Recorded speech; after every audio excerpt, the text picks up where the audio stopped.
Here's an interesting way to deal with anxiety that's really, really different that you may not have tried before.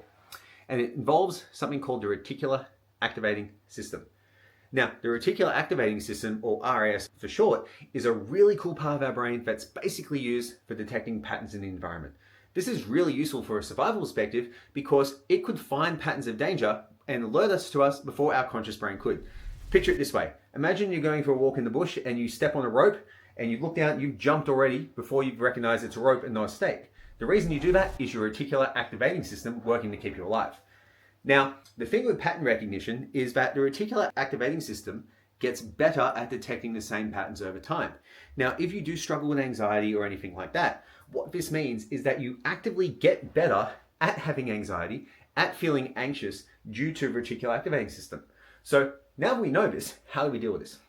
What we need to do is train our body and train our brain to actually notice different patterns in our environment. And one of the most useful things to do this is to actually identify the smallest unit or the smallest activity that can bring a level of happiness.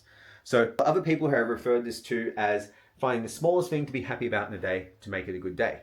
Now, a lot of people really struggle with this.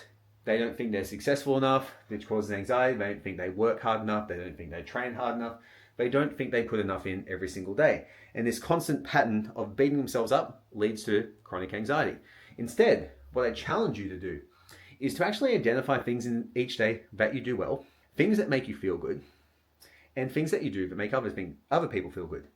Once you start doing this, you become better at recognizing those things in your environment. And by doing this, what happens is you basically crowd out all the bad stuff in the reticular activating system. Now, it will still exist, but we have to remember that all our behavior and all our feelings are learned behaviors. So if we can train our reticular activating system to actually detect more of the good in our lives, to detect the things that we do well, and to find opportunities in life, we will find that we will start seeing more opportunities. We will start feeling better all the time, and our anxiety will gradually lessen over time.